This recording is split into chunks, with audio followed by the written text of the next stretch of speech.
So, well, Chet, as you know, we've transcribed the video of John Boyd speaking at Spacecast, where he presents Conceptual Spiral. We've fused that with two things from you: the excellent forward that you wrote that we want to talk about here with our audience, and also to the restored and sort of remastered slides of that presentation.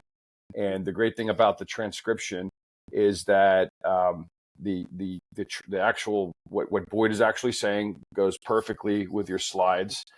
The one thing is really cool at the end, the Q&A, all the questions were unintelligible, but Boyd's answers are brilliant. So Yeah. what we're hoping for is kind of like we were talking about here before we started recording. What we're hoping for is to continue to keep these ideas fresh and relevant and in the minds of leaders and teams. And as we continue to develop and build on top of what Boyd left for us, because as you know, he left all of this open for us to do exactly what we're doing and continuing to grow and revise and refine that. And then most importantly, show people how to integrate that into their lives, both personally and professionally, because as we all know, it's universal and it applies wherever humans are making decisions and complexity. So, hey, Mark, I want to add one thing here. For our listeners, in our show notes, you'll be able to find a link to where you can download the PDF. I'm certain that Chet will put it on his website as well, Slightly East of New. That will be out there as well. We'll put the links on there. It doesn't matter where you download it from, but we encourage you to download that. And one, if you can, download it and listen to this podcast. That should be a nice way to do it. If you can't, go ahead and listen to this podcast and then go download it. And you're going to need to come back and listen to this again. So very excited to talk about this with both of you. Chet, just, we've had you on the show before, and we've significantly increased our subscribers since then. And just why don't you give us at a very high level who you are, how you met John Boyd, and then we'll dive into why Conceptual Spiral is important. But give us some background on your experience with John Boyd. Be happy to. I first ran across the name when I was a very, very, very young, right out of grad school staffer in the, I guess it had become program analysis and evaluation. It was the descendant of McNamara's old systems analysis group. And they had evolved. It was still called systems analysis when I joined it, but then it got its name changed to program analysis and evaluation. And I was in the TAC Air shop. And showed up, and the vacancy they had was in the Air Force Fighter program. So here I am, graduate student, mathematics, graduate in mathematics, and I couldn't tell an F4 from an F-15 from I had a private pilot's license from the Army, but the Army didn't. I mean, they helicopters basically, and that's what I would have flown if I had gone on active duty. For a variety of reasons, I didn't. Ended up as a civilian, and in that shop, Air Force fighter programs had the F-15, also had the F-14, which was not an Air Force program, but it was already pretty much out of it. It was in production. It was out of our bailiwick. And the A-10 went to a different guy. Had the lightweight fighter program, which of course became the F-16 and F-18. And a couple of finishes. To the extent we did anything with the F-4, that came in. Of course, we're talking about the F-15 and getting into F-15 and F-16. You ran across EM stuff, and you ran across the name John Boyd. And but it's kind of a level of detail below what we deal with at the Office of the Secretary of Defense.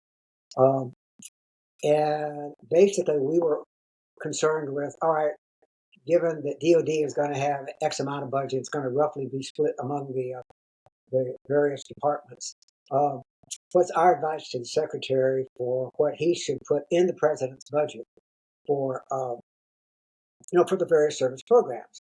And you can't just take the service wish lists and put them all together and send that over to the White House because it exceeds the national budget.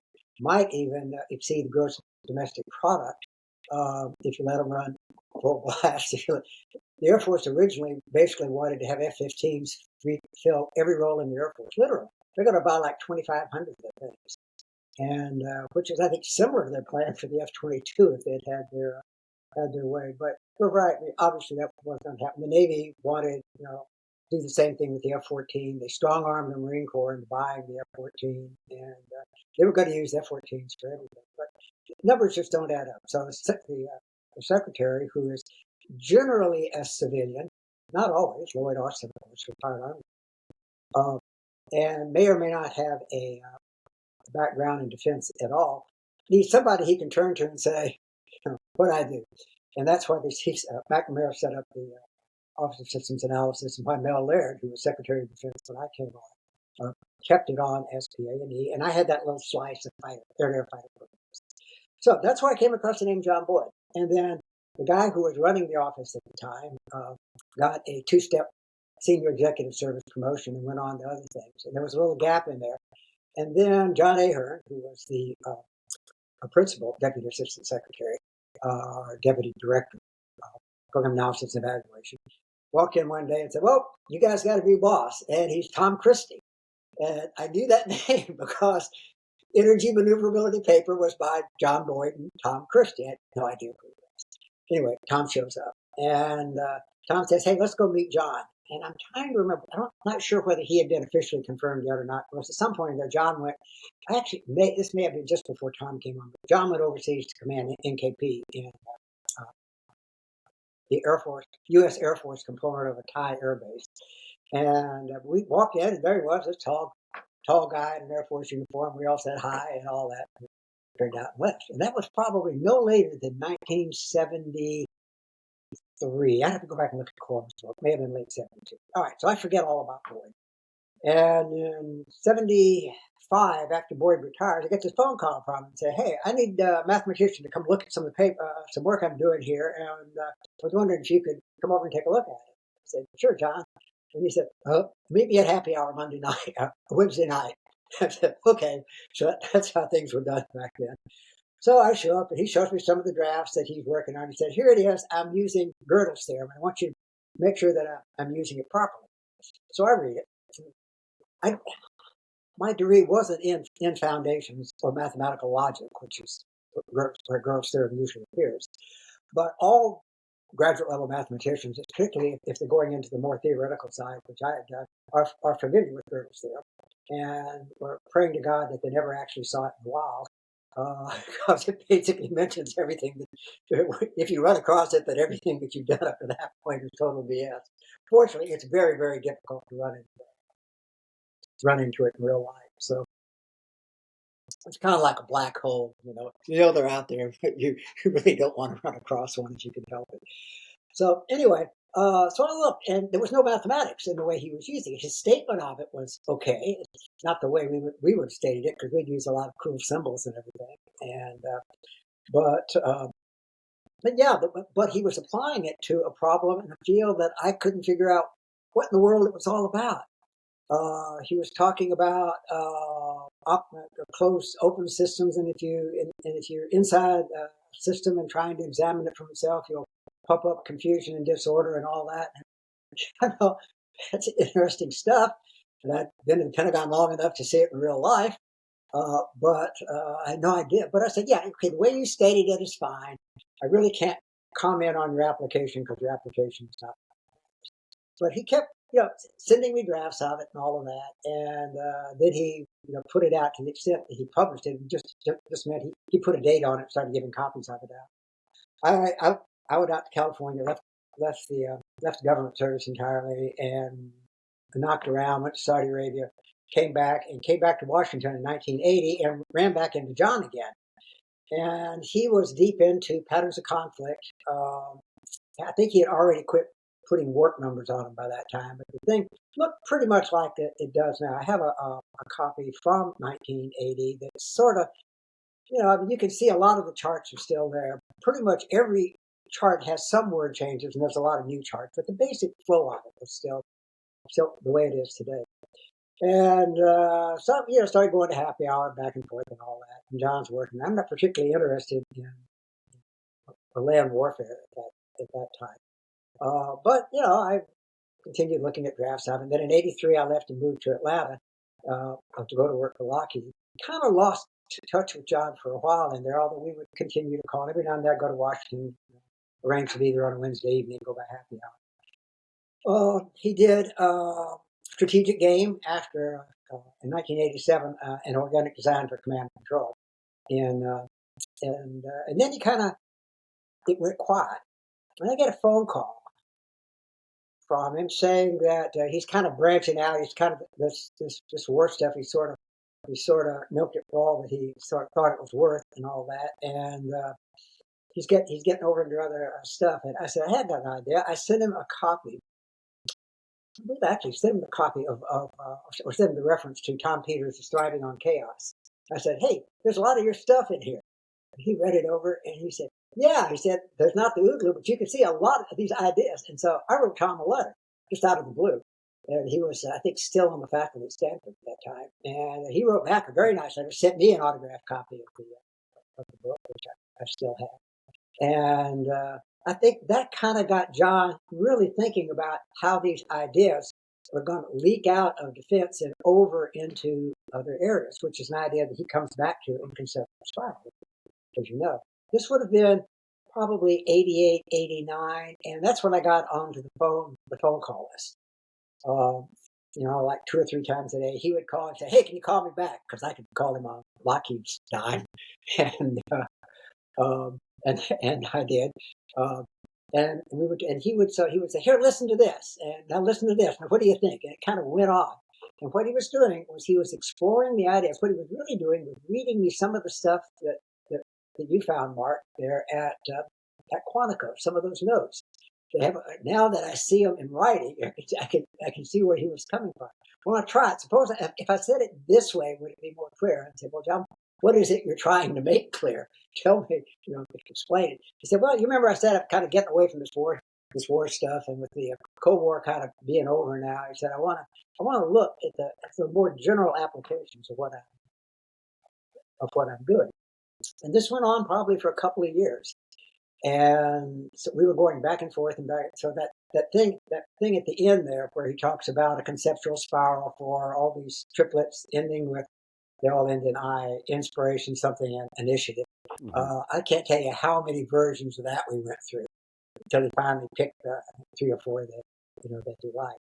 So it went kind of back and forth on this, where he would basically try stuff out on you, and you would give him, to the extent that you understood what he was going for, to give him feedback.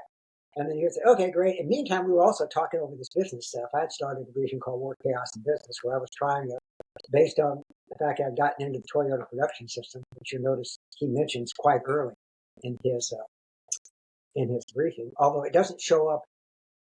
I don't believe it shows up. It does the conceptual spiral, it's a very thing, but he talks about it quite a bit when he's talking about it in the intro to it, we're talking to the Space Cast group. And he bought Shigeo Shingo and Taiichi Ohno's book, very expensive. Probably still is. It's produced by an outfit called Productivity Press. And they were the only ones that had the right to do it. And if you wanted it, you paid what they wanted. So I think the thing was well over $100. And that was in 1988 was real money. You may remember.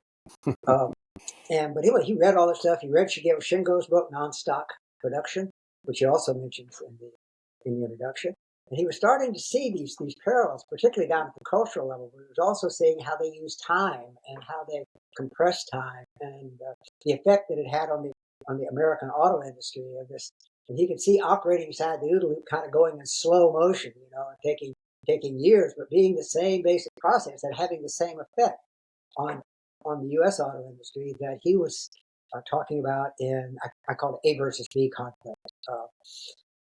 Where you don't have a third party, a customer sitting on the outside. It's basically whoever wins in you understand that.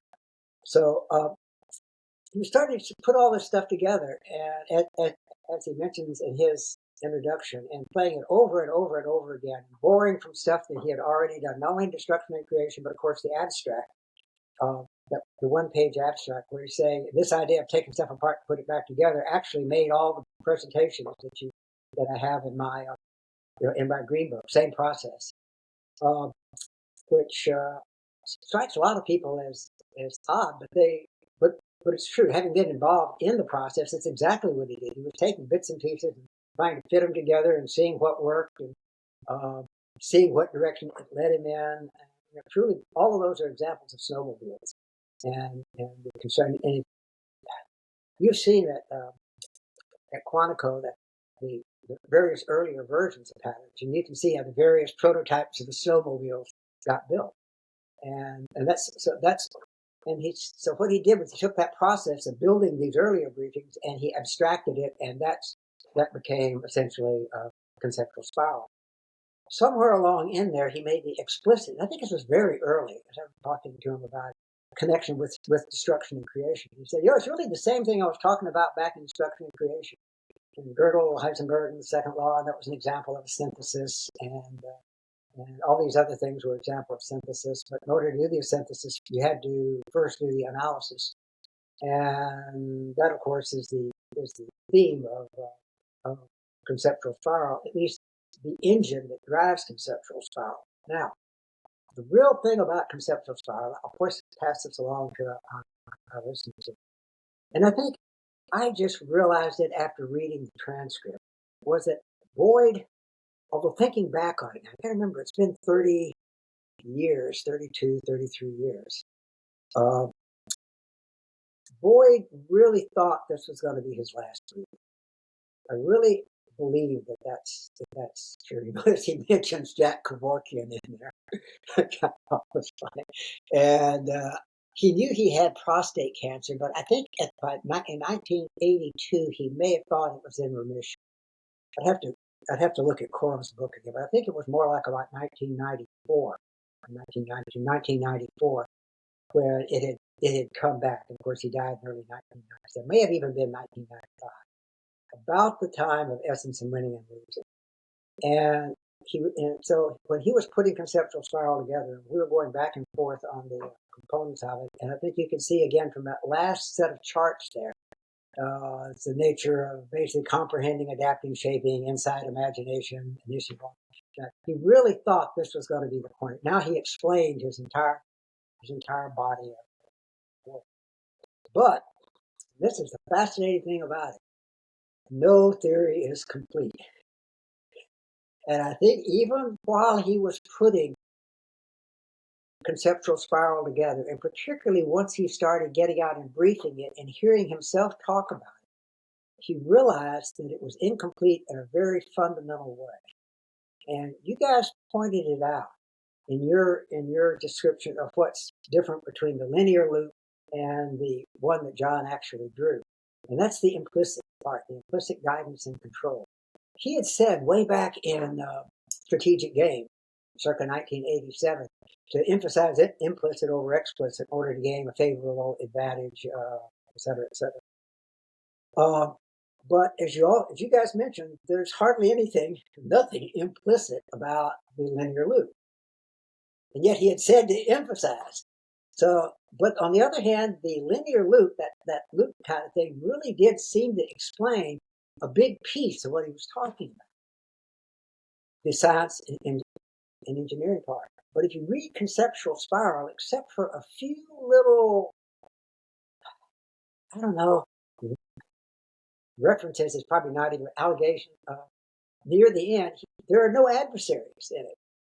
In science and engineering, I mean, you have adversaries. You see other people trying to publish, and the idiots at the journal who keep rejecting your moronic reviewers who didn't understand the brilliant points you were making. But those adversaries only in an analogous sense. Conceptual Spiral is not about conflict in that sense. It's not about what I call ABB conflict. It really talks about that circular portion of the loop that has hypothesis, test, back to observation, and then orientation. It's that component of the loop that Conceptual Spiral is talking about. And although John talks about OODA in his verbal remarks, the term never appears in Conceptual Spiral itself, in the actual public. Although there's lots of loops in it. And I think that began, and he was getting much heavier now into the Oriental stuff at this point. He had already read Tom Cleary's Japanese Art of War, and of course he was very familiar with Sun Tzu. But in the Art of War, in Cleary's Art of War, and some of the things that were referenced in there, particularly the stuff by a guy named Takuan, they keep talking about there's not enough time to do this analysis and synthesis. Everything just has to flow. you fight with what you got. And I think he started to think about what he did as 42nd boy. And there wasn't any sit down and say, okay, gee, he's pulling 3 degrees to the right. He's got 20 degrees head up. Now, what should I do? Well, I could do an Immelman. I could do this. I could do that. I don't know. All right. If that stuff is happening, it's all happening deep somewhere else in the brain. And you have to infer it because you don't see it. It's better to say that it's flowing directly from your orientation, which has been pre-primed by all the training you did. And you notice in his remarks, he talks about his critique of the U.S. training program, where he said, back then we killed more people in Korea in training than we killed in Korea. But that's why he said we did. Once we got to Korea, we were hell on wheels. And they kept telling us Korea is going to be easy compared to what you're going through now. And later on, that got him in a lot of trouble with the Air Force and the training community. But remember the thing there said, what's wrong with my training program? You're not killing enough people. So anyhow, be that as it may, he realized that the A versus B part, the implicit part, which is absolutely required for A versus B type of conflict, was missing from Conceptual Spiral. But it was missing in the sense that it wasn't explicitly called out. I think the more he thought about it, and we did talk about it a little, he said, you can't use this implicit part if it's not already there. Because you fight, what you get engaged, you fight with what you got for the most part. If you try something new that you really don't have fingerspits and get fooled for, it's a really good chance you're going to mess it up and at least not accomplish your mission, probably get yourself hurt. So he said it's the foundations for it are there, but I didn't really bring it out. So you notice the next briefing, Essence of Winning and Losing, starts out with our implicit repertoire. And I think between the end of Conceptual Spiral and the start and the work about 2 years later, it seems like about 94 was where we started working on it. I was very, very heavily involved in that one. It's where he tried to complete that last piece of the puzzle, was to take Conceptual Spiral, which had basically how you put yourself in position to win, and Essence of Winning, Losing, and then where you actually then apply it to win. And one thing about that, Chet, when you mentioned Essence of Winning and Losing, that's the only time that he ever illustrated the OODA Loop with the help of Chuck Spinney, correct? That's a very, very, very good point, Mark. And in fact, if you go back and read the transcript, and I'd forgotten about this, he's still talking to Circular Loop in the transcript. If you read it very, very carefully, you can see maybe that it's beginning to understand that that's not complete. That's not how he actually operated. And the more that he read about how particularly how the samurai operated, he realized that wasn't how they operated either. Now, if he had ever wandered down to any halfway respectable dojo, karate or kung fu or whatever, even judo, jujitsu, anything, any martial arts thing, and gotten some training in martial arts, he'd have realized it immediately. Because that's foundational, of course. And that's why when I'm talking with martial artists, they say, well, we don't understand the big deal here. And I say, well, it's martial arts for organizations. Doesn't it also show, Chet, and we've pointed this out before with other guests on the show, that Boyd's own thinking evolved and it didn't stay static. Absolutely. Absolutely. And he was unique, perhaps, that he realized that. That's why he realized that energy maneuverability was fine, but it was incomplete. And it would get you in position to win, but it didn't actually, take you to find. It didn't get in really inside the opponent's mind like he was trying to do.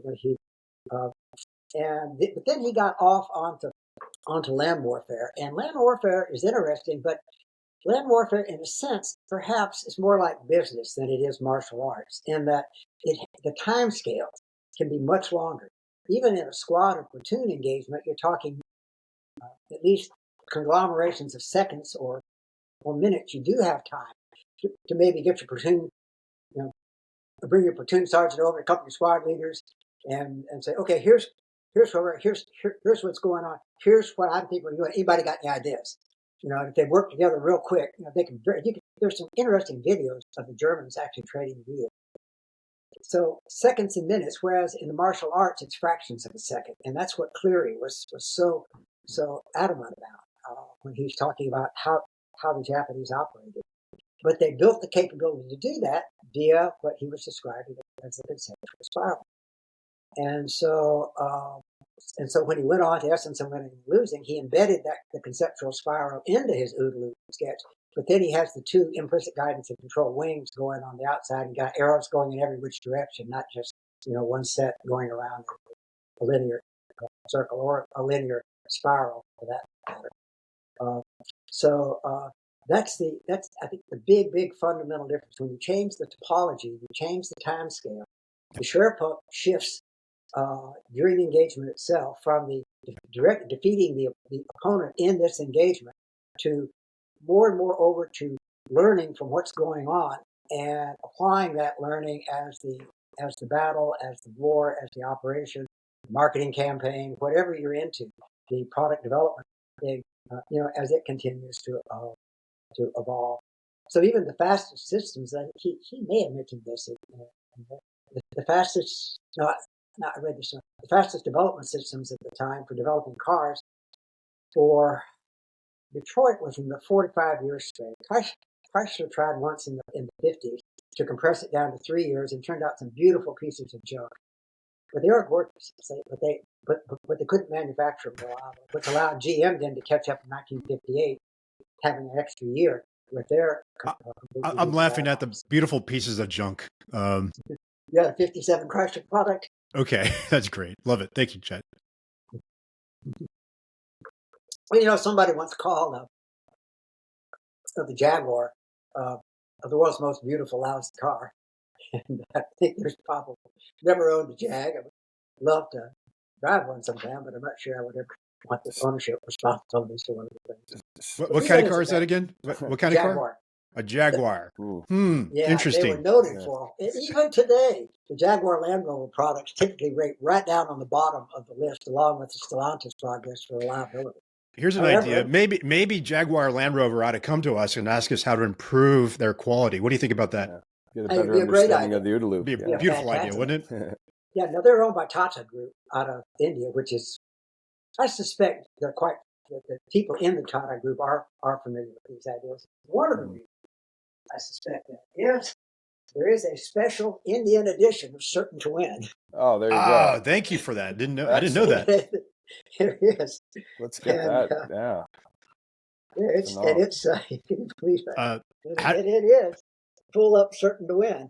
But needless to say, they jazzed it up a little bit. I wrote a special introduction, special preface for it, and got some quotes for the back. Anyway, awesome. I have no idea. It was on sale when it came out for 395 rupees. So nice. Chet, we're at this point where we're bringing out to the world Conceptual Spiral from a very specific point in time. Sort of this, as you're describing, this sort of bridge of his thinking late in his life. What would you advise to leaders today? Because I say all the time, if you haven't read Destruction and Creation, you're behind, and if your competitors have, you're in trouble. And with Conceptual Spiral building off of that and then flowing right into something like Essence of Winning and Losing, why is it so critical? Why would you recommend to leaders and their teams understand Conceptual Spiral and read this document? One reason is that Conceptual Spiral, as it really, really, really talks about and nails down the two big functions of the loop, the circular loop linear part of the OODA Loop itself. Without which you don't program your orientation and you can't develop the implicit guidance and control links. So without what John's talking about in Conceptual Spiral, you can't apply the other ideas. You can't complete the OODA Loop. So you really do need to develop, to study what he's talking about there. Because he's, as I mentioned in my introduction, and your readers will see it when we come back, is that if you go back to Toyota, the Toyota is more than about making a car that was better and less expensive than what Detroit was offering and developing it in less time. They did all that, but what Toyota is really all about is constantly evolving and improving the system that made that product possible. So there's two things. You have the product and you have essentially the system, the evolving system. Because if somebody and Detroit tried this for years, I don't think they've still quite got it right. You can exactly copy the Toyota production system, down to the last boat, and it won't work because the culture is not there. It's the orientation of the people working on the line because they haven't been through the conceptual spiral type process to program their orientation so that they can actually operate the Toyota system, Toyota production system, which Kaizen, continuous improvement, continuous product improvement, is a process improvement. It's a critical part. So I think it's very, very important that people, when they say, how am I going to improve my operation? And as we just talked about, particularly with companies, with commercial, with the time spans, they may seem compressed to the people in them, but compared to being in a gunfight or a knife fight or an air-to-air battle, the time spans are dragged out, and learning becomes one of the key things. And conceptual spiral is all about learning and unlearning, and coming up with systems within your organization that allow you to do this better than your competitors. And I think I think the lean community can really take a lot from this brief that we have, this conceptual spiral brief that is going to be available on your website as well. Looking at the machine that changed the world, you brought up Shingo, Ono. Many folks in the lean community, they don't use the OODA Loop correctly, in my view. They use the linear approach to it. And when you go through this brief, for them, they should start to see a connection that I agree with you 100%, that it's about the system. How do you change the system? How do you create that orientation? How do you create harmony within teams to have that shared purpose and that desired outcome, build that implicit guidance control as team members, and adapt to a changing environment? And I think there's a lot in there that the lean community can take away from this. And I hope that those that are from the lean community really pull down this brief and reach out to Chet, because Chet, you wrote about this years ago as well. Let's improve the quality of how we deliver what's behind John Boyd's OODA Loop, and this is a great way to do that. So thanks for all that, Chet. This is amazing. Completely agree. It's a very powerful observation. We should also point out too, and I think that this is critical, that slide 33.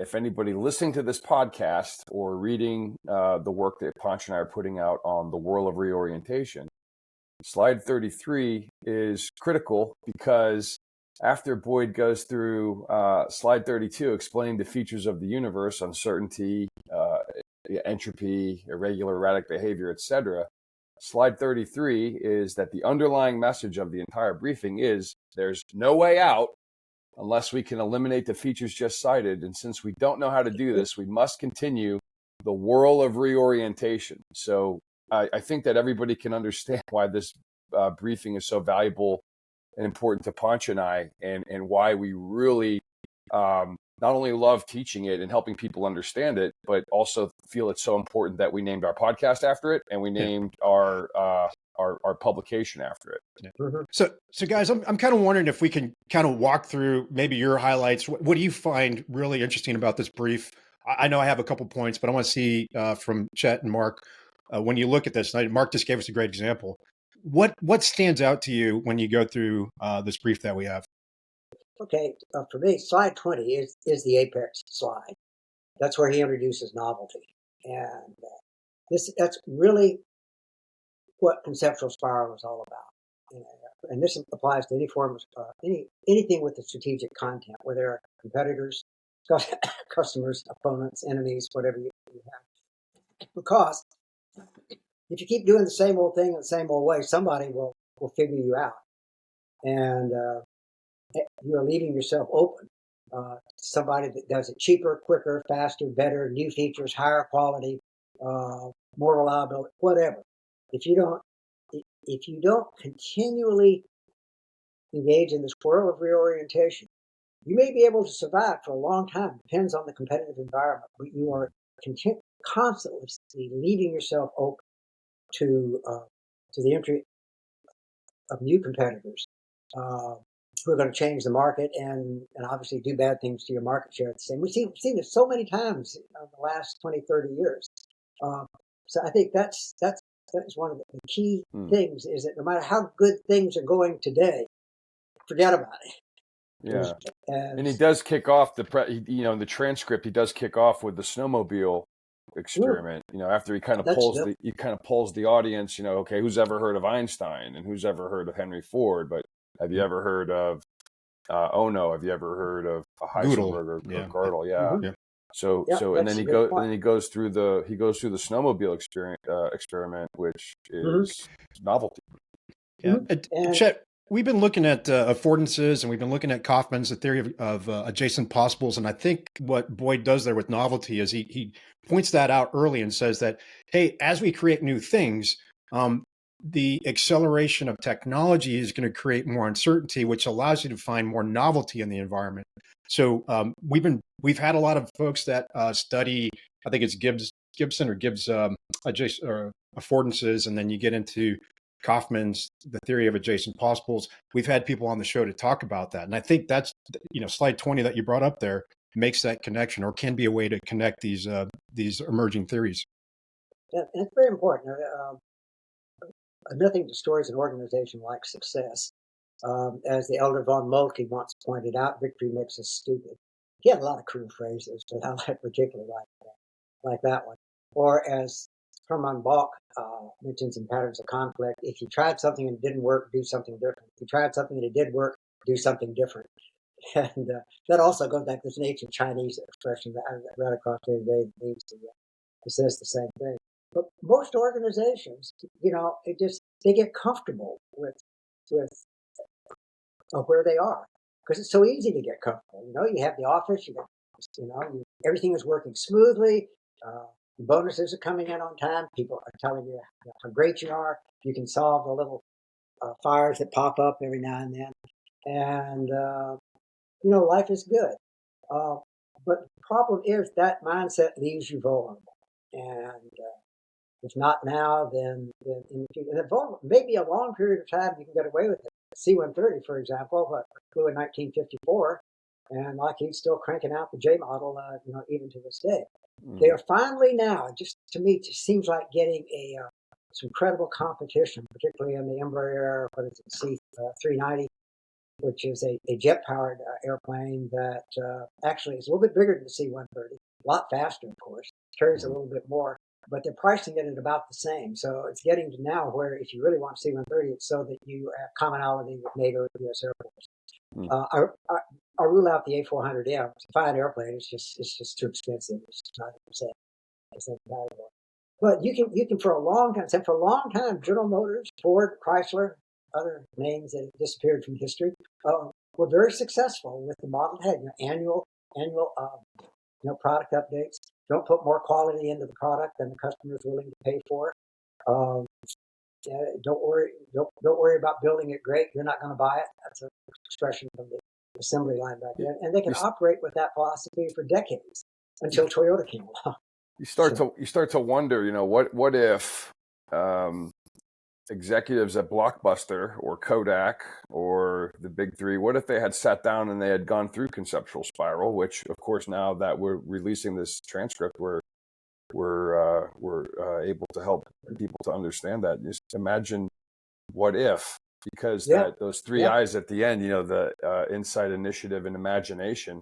How else could you thrive? How else can you outcompete? How else can you outmaneuver if you don't have those things? I think there's something in this for everyone too. And Chet brought up the slide 20 and what I'm looking at is slide 10, where financial markets are really starting to look at Mandelbrot. And he doesn't really spend a lot of time talking about Mandelbrot, but he does talk about Claude Shannon, and there's connections to the free energy principle and all these other things that are emerging out of neuroscience.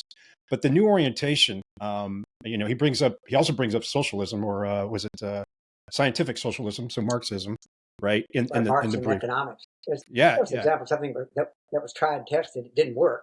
Yeah. But he's looking at all. It was a hypothesis, and it was tested. Therefore, it was part of the conceptual spiral. Right. So this is the idea: is we have to find those good practices, those good processes, and prove them all the time.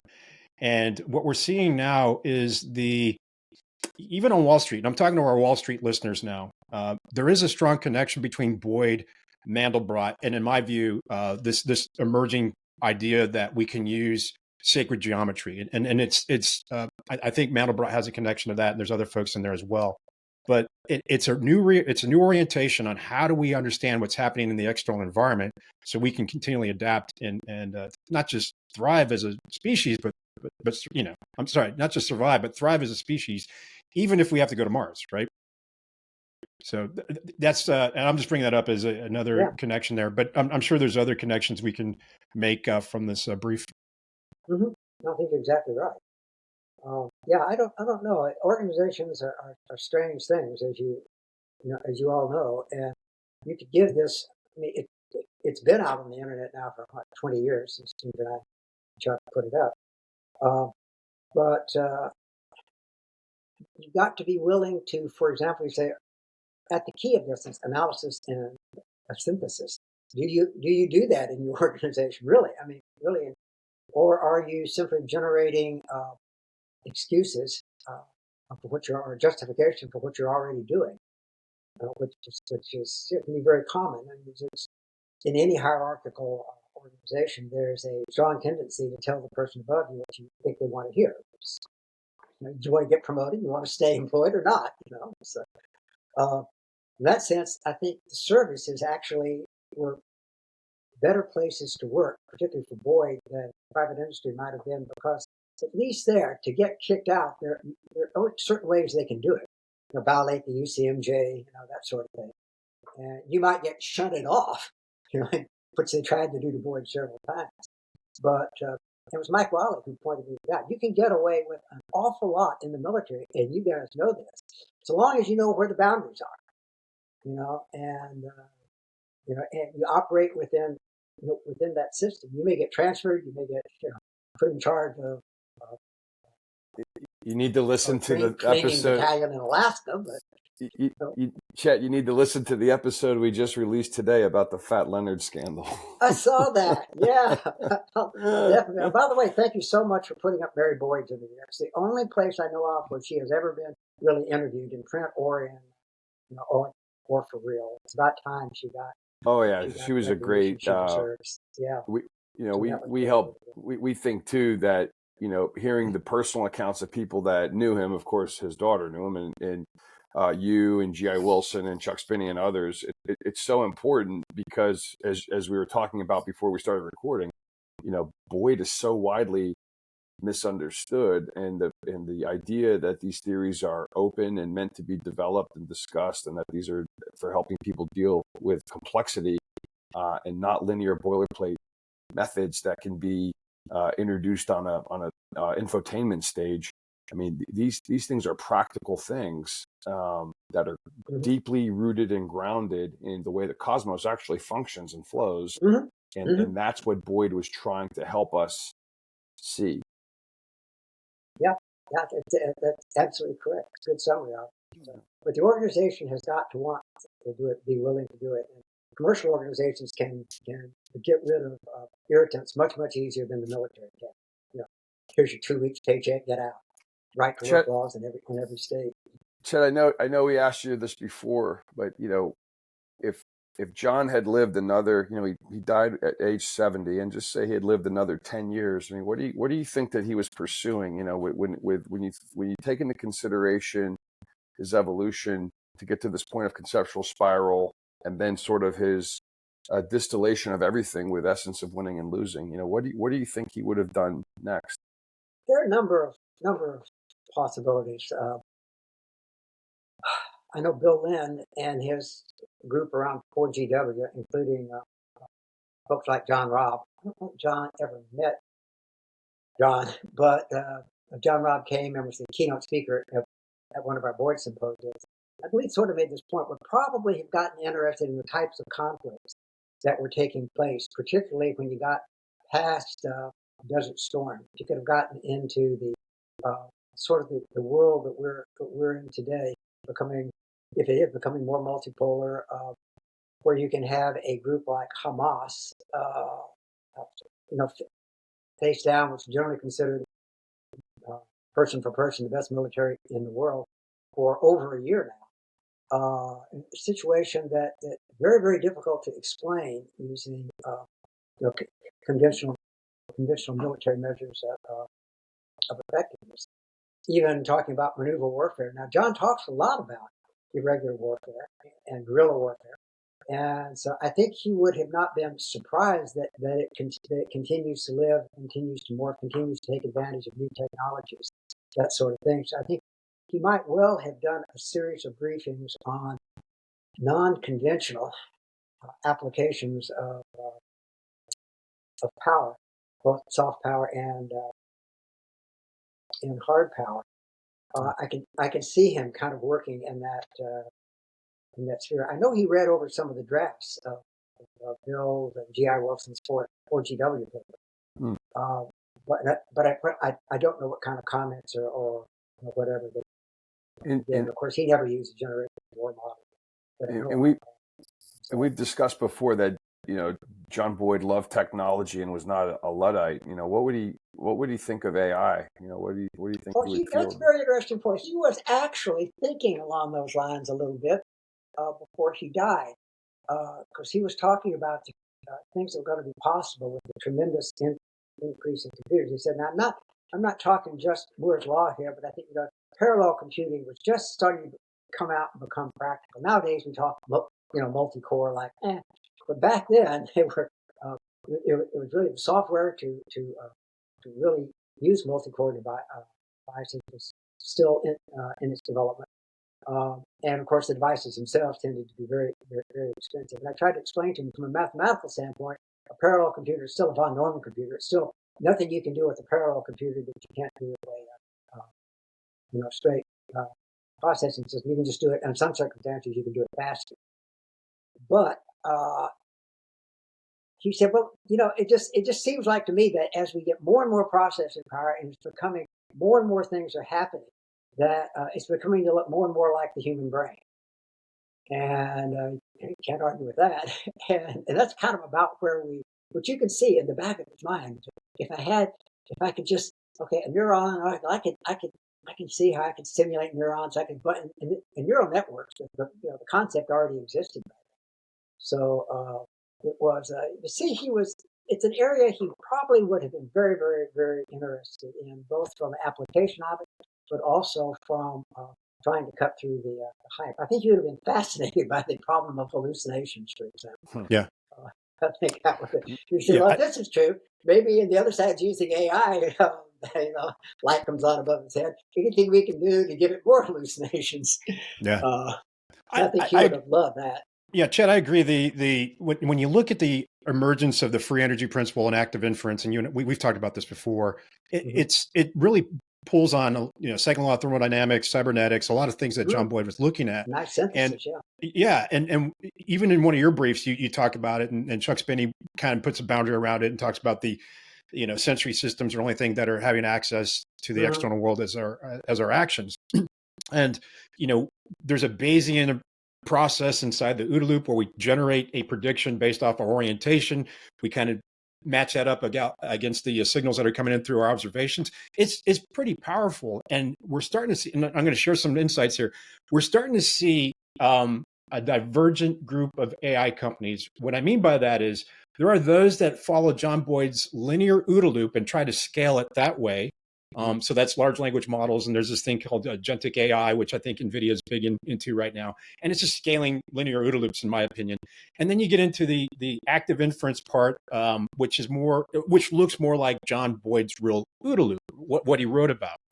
And my view on this is the companies that look at the linear approach are about to get their butts kicked by those that are looking at the highly efficient way of doing this. And that to me is what John Boyd gave us, was a gift of here's a simple sketch and a bunch of amazing information behind it that tells you how sentient systems deal with uncertainty, right? Navigate that. And the concept of free energy is really about how do you create mismatches for your opponent? How do you create that disorder, confusion in the environment for them? So think about sports or basketball or football. How do you show to your defender that you're going one direction when you're actually going the other, right? And then how do you reduce that uncertainty or that free energy? And you do that by updating your orientation and constantly building good practices. And we're using good practice here because, we know the language from the Cynefin framework is there are no best practices other in the clear domain, right? In the complicated domain, we have to update them all the time, make good practices. So I believe, I agree with you 100%. And that's what we're trying to do here. And Mark and I are not saying we're right. We're just saying, hey, given what we understand about John Boyd's OODA Loop, we can look at these things that are emerging in these fields and go, hey, look, this is a nice connection here. And I think the problem that we run into all the time is academics, researchers will not look at John Boyd's work because he didn't publish anything. And I want to get your thoughts on that. Well, I mean, it's actually kind of funny if you have looked at what's happening in the academic publishing sphere right at the moment.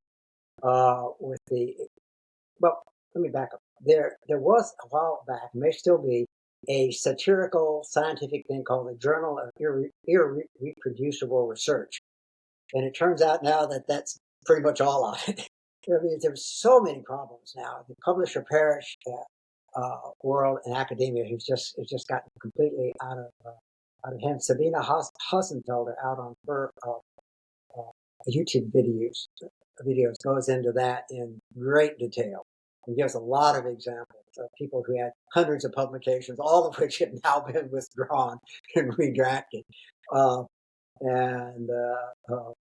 Some of it fraud, some of it just sloppy research, and some of it just human beings just make mistakes. But because of the pressure now to publish, the incentives to cut corners, if not to downright cheat, have just gone off the scale.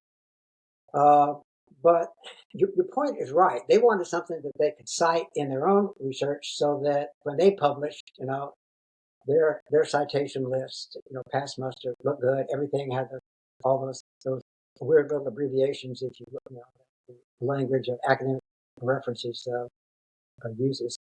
So I think there was a lot to that. Plus, he wasn't an academic. He didn't teach at a big prestigious university. He didn't have that force, that power behind him. And so it just made him very easy to ignore. It used to drive him bonkers when he said, you can cite anything. Back then he said, I cited telephone calls when it just wasn't done. So I think there is a lot to what you said. Plus, let's face it, researchers have their own area of interest. They have their own reputation. They have their own preconceived, their own orientation for that area of interest. And it takes a really unusual one, I think, to break out of that. And to get your paper past peer review is another. Of course, depending on the publication, peer review just with all this fraud going on doesn't seem to be any big speed bump anymore. So I think a number of factors, but I think it's starting to change now. We're starting to see. I mean, you can always cite Ozinga's stuff, as well citable. More arguments. My paper was published in a Norwegian journal, but it was reputable academic journal, and I had a reviewer who did his or her job very well. I basically had to rewrite the entire paper. Pissed me off no end, but it's much better because of it. So I guess so that there are things now out there now that we can publish. I don't think they have any excuse today. I really don't. May or may not agree with it, but it's there. You can cite it. You can find it. If you don't agree with it, great. Trot your arguments out. Take a look.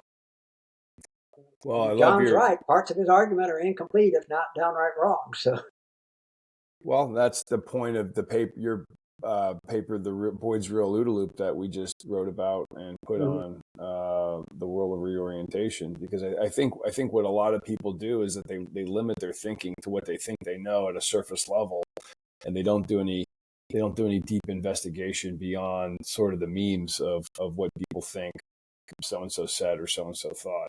Well, I know it's happened in mathematics too. You get into a very, very, very, very, very narrow field, and what you do is you try to, as you continue to think up and prove new theorems, you very carefully dole those out. Three new theorems or three new papers if you're smart, and so they stay. And so they're looking at what they've done, what they've got, conjectures that they have in their back of the mind. Say, okay, what can I do next that will get me another publication? Because that's how you get tenure. That's how you stay employed. That decides whether you're going to get faculty promotions. You're going to make full prof. Whatever. it is. A lot of that is that they just weigh the number of publications you have factored by the prestige factor of the Yeah, and it seems publication. a lot of stuff. It seems like a lot of stuff gets suppressed or shelved, and those sorts of rigid bureaucratic processes keep true knowledge from getting shared with the rest of the world that can be I developed believe into you're right. understanding. Like, That yeah, point that Sabina makes, Hudson-Felder. I yeah. recommend her YouTube channel very highly.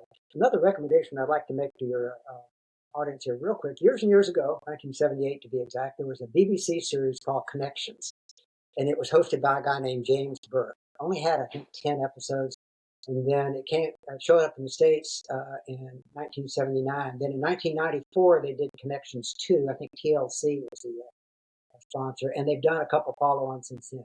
It is very, very, very much like what John is describing in charts slides 10 and 11. How one builds on another and another, and a piece of this and a piece of that. And if your viewers can find any of those, they're very well done. James Burke, wonderful presenter, where he talks about such and such happened here in Greece, and then 1,000 years later, such and such happened here in India, and then just put together, it led to this, and it led to that. Somebody brought this in. You can just see the process that John is talking about. It's real pictures and all that. So that's one thing I very much like to recommend. We've been looking at a lot of wooish things lately. So time is not linear, that type of thing. So what you just described there, hey, this thing repeats. So maybe it's happening in parallel. Does time even exist? That's right. So what this podcast has allowed us to do is kind of go explore things that we normally wouldn't have explored, right? And it doesn't mean these things are correct. It's just, hey, there are people out there that have different orientations that we might be able to learn something from. Exactly. And what I've seen from people that you and all of us know is they'll attack us because we had somebody on the show that brings a unique view on. Recently, actually, this isn't a show, but it's a Substack article we put out there about orientation on genetics, culture, and previous experience, and how culture is pretty darn important when it comes to seeing new things. And then it gets into an argument online about, you guys are awful because you're bringing this person on. I'm like, wow. And so we stopped listening to those people that push back on that. We're like, hey, you can go live in your echo chamber all you want. Go for That's not what we're about. Yeah. Exactly. Yeah. No, that's a very, very good, very important point. So I think you guys handle it very well. The only other thing I would suggest is, and we talked about this a little here, look at those charts 10 and 11. If Boyd was still alive today, what would he add to them? We talked about AI as certainly one. I think he was getting really fascinated by biology, particularly what we call neurophysiology. Yeah. So getting up Prigozhin stuff, the complexity gets into that. Neuroplasticity was just kind of being accepted. They were saying, all right, well, you can strengthen synapses, and weaken them. But now we're discovering it goes much, much, much farther than that. I think Boyd was fascinated by the advancements and what we're understanding now. And also things like genetics. They're talking about junk DNA, remember? And epigenetics, yep. Yeah, epigenetics and you really can inherit epigenetics. And none of that stuff. Boyd, I think, would have been fascinated by that. Yeah. So to add to that, we brought up Carl Friston's free energy principle, active inference. I think that would be one thing that we be added to that. And then a little bit more on the neurodiversity stuff. Mihai Csikszentmihalyi's work on psychological flow. What we're finding now is the 3 types of cognition that lead to flow states. And you're familiar with this from being a yogi with your yoga practices. You know what the cognition 0, cognition 1 looks like. In implicit guidance control. So I think a lot of the things that are emerging in the last 10, 15 years or 20 years are additive to what John Boyd was looking at. And I think when people dismiss his OODA loop and go, there's nothing there. Well, you're recreating everything. You're going to go out there and find all these things on your own. Why not start with something that isn't perfect, but does contain a lot of connections to things like the Toyota production system, right? We've talked about that here. It connects to neuroscience. We know he looked at that early complexity theory, systems thinking, cybernetics, second law of thermodynamics, a lot of concepts that people are talking about today. They need to spend some time and just, hey, one, go download this brief, go look at it, If you have questions, I mean, that's why we have the podcast here. That's why we have access to Chet. Ask questions and we'll find the answers for you here on the show. But adding to that, you have anything else to add to the what else you think Boyd would be looking at there, Mark? Well, Not really a point. Go ahead, Mark, please. Well, I know that some of the criticism that he's received, and somebody even wrote a terrible book about it that Ian Brown absolutely decimated, which was really good. But that he had a misunderstanding of nuclear warfare or World War II or whatever. And, they really don't go into the fact that John Boyd had direct access to a lot of these guys like Balk and Rudel from the Stuka pilot and things like that. But Punch, I was just thinking because it's a forthcoming episode. I would love to be on a fly on the wall with John Boyd talking with Norman Ohler. Yeah. So Norman wrote the book Blitzed and Tripped, and Blitzed is his book about methamphetamines and the use in World War II, Nazi Germany. Just now, realizing it. Yeah. But I don't think, we're looking back at the books and we didn't see that in anything. I don't think John Boyd saw that. But if you think about it, what they're trying to do with the methamphetamines is increase a flow or create a flow state. And that gives you a competitive advantage over your enemy, in this case, the French. Mm-hmm. So Mark, you want to take it from there? Well, it was interesting that one of the things that Norman pointed out was that the French were drinking wine in the Maginot Line, and the Germans were coming up with innovative maneuver tactics, and at the same time compounding their efforts with these drugs to, as you say, create a flow state or keep them awake for periods of time. And what we know about John Boyd is that when he would learn something new or come across a new fact, he wouldn't hold out to an outdated dogma or tradition or anything. That he would be, I'm sure that if he were here, he would have been open to hearing Norman's perspective and learning about that. And taking a lot of interest in it to kind of compound with the very extensive research that he did on the Blitz. Mm-hmm. That's quite true. And I think that's another thing about Boyd that's a tremendous characteristic, and I think it's also characteristic of another misunderstood thinker that we had on recently. Andrew McLuhan came on to talk about his grandfather Marshall McLuhan and his work, and who I had first come into contact with through John Robb, talking about McLuhan and Boyd years ago. And I think that Boyd is reduced to OODA Loop and Marshall McLuhan is reduced to the medium is the message, and no one goes any further than that. And there's this massive misunderstanding about both. And what was interesting, one of the things that Andrew pointed out was he had went through one of the things that you have up on slightly east of New Chet, the archives components of the various books and things that Boyd read. And one of his takeaways was, I'm stunned that none of my grandfather's books are in here, because literally every book my grandfather had on his work is on this list.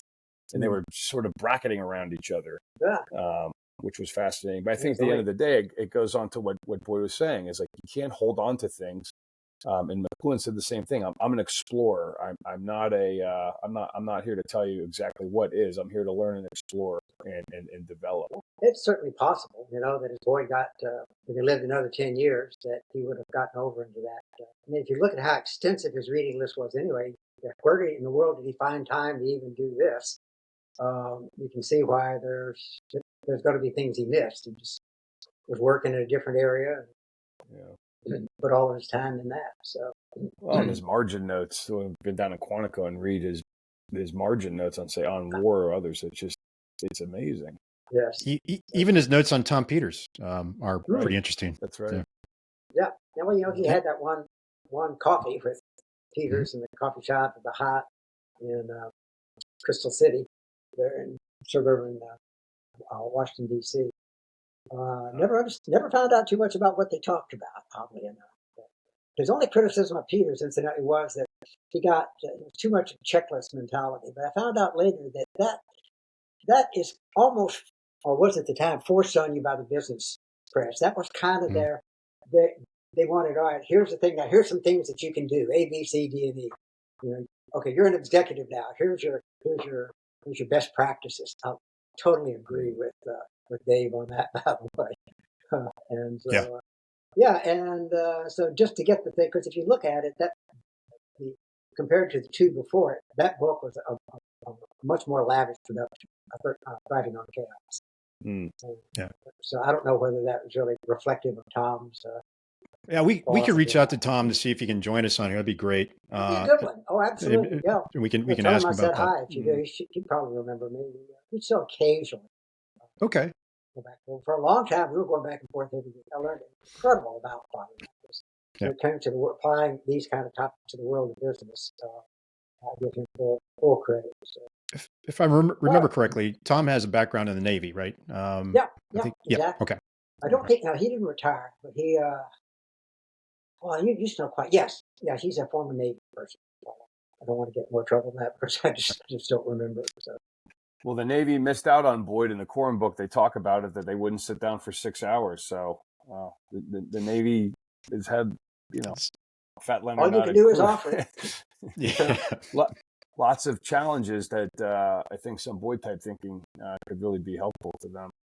I've given it to the Air Force, to the Navy, to the Marine Corps, several times, to the Army, but never got invited to give patterns of conflict to the Navy. Yeah. I believe that's correct. If I'm wrong on that, I apologize, but I don't remember being invited to the Naval War College or any of their institutions. Certainly willing. Well, Chet, we're really excited about making this sort of this remastered transcript of John Boyd's Conceptual Spiral to the public. We really appreciate the foreword that you wrote, the remastered slides, and you've gone through all the briefings and you've preserved all of the slides and all the different briefings. And we could also send a shout out to Dan Grazer for making that video available on YouTube, which we transcribed and combined.